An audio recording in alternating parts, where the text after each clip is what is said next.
Nate, this is Michael Tyler. Hey, Michael, how you doing? Doing good, man. How are you going? Not too bad, not too bad. Let me ask you, when did you start with your music career? I guess it was started when I was about 13 years old. It's a funny story, actually. I messaged a guy named Michael Knox on MySpace when I was about 13. Right around the time Jason Aldean came out with Hicktown. Michael Knox produces Jason Aldean and a bunch of other people. And I thought it'd be cool to send him a message and tell him to check out my music. And sure enough, he responded.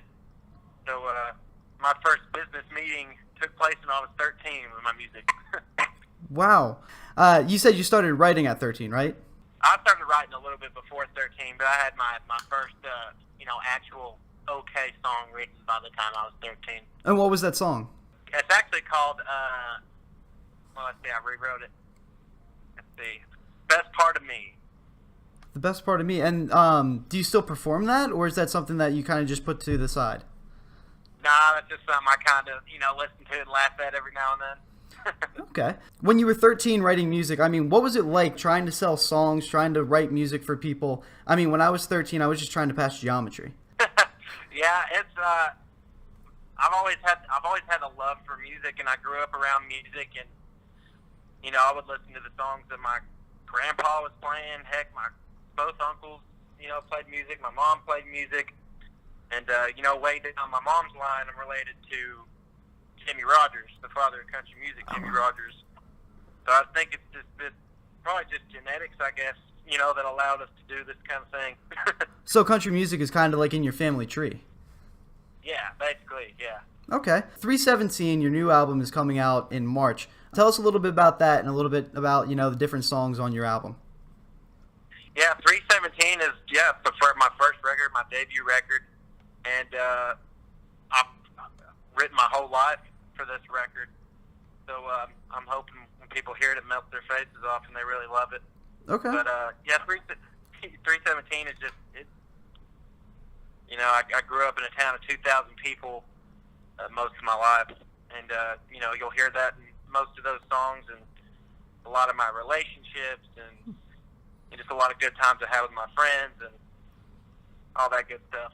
Now, what's the transition going from such a small town of 2,000 people and picking up and moving to Nashville? How has that transition been? Has it been welcoming to you, or has it been hard?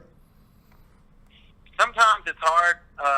When I first moved here, I'm living by the interstate, and it's of course it's one of the weirdest things ever, from going and sleeping with the windows open and crickets and frogs to an interstate blasting your ears all night long. But it's all right, man.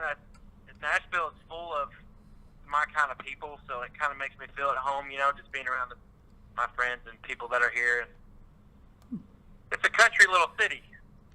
So I love your music. I'm a huge fan. I'm going to see you in Philadelphia on February 17th. Awesome.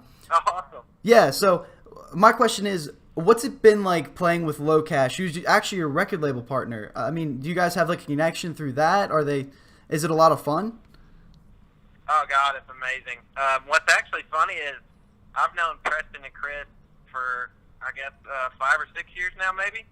And me and Preston used to write all the time. We were actually neighbors a couple years ago, and I wrote a couple things on their record. They wrote a couple things on mine, and we just kind of kept that relationship. And then they told us that they signed this deal with Reviver Records one day, and they've been killing it for 10 years now. And then finally they got their shot, and they got their number one, they got the charts, and they're like, man, you should come tour with us.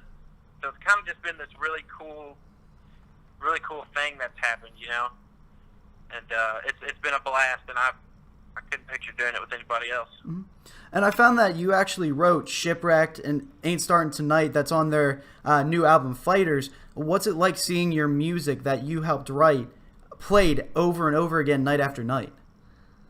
It's pretty awesome, actually, and it's cool that, sometimes you'll walk around and be like, hey, guys, check out this new song I just wrote, and, you'll get a lot of, oh, yeah, that's cool, because they know you wrote it, but it's funny watching the audience, really get into a song you wrote, and it's kind of enough that thing hung over the top of them. But yeah, it's cool, man. It's cool. Good. And since we're based out of Philadelphia, I wanted to know, how do you take your cheesesteaks when you come to Philadelphia?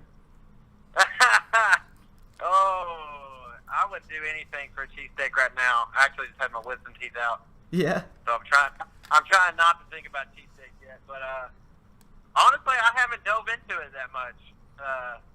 I'm a really simple guy when it comes to food, so I normally eat like chicken or grilled cheese or some mac and cheese. I eat some pretty odd but normal stuff. So I haven't really dug into the Philly cheesesteak. Okay, one of the arguments I've always heard, not only about like cheesesteaks, but also you said you love mac and cheese.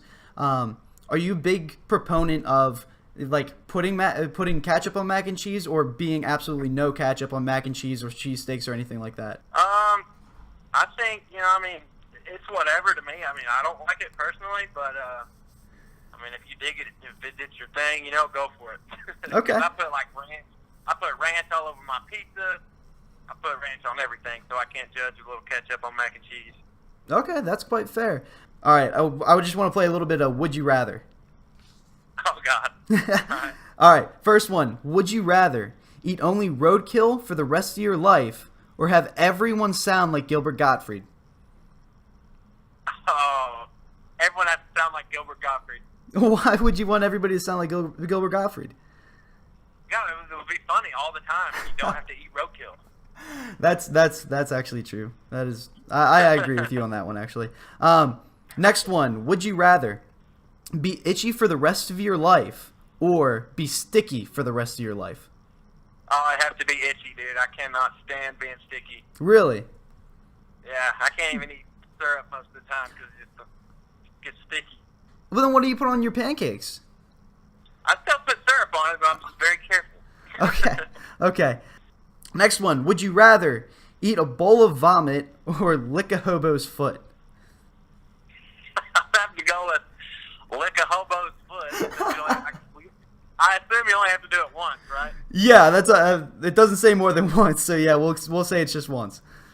Yeah, let's just go for the one lick. Okay, well, lick a hobo's foot. And then last one. Would you rather have your voice crack every 5 minutes, or perform every show butt naked? It depends on if I'm in shape yet. Okay. No, yeah, I'd have to go with the voice cracking every 5 minutes.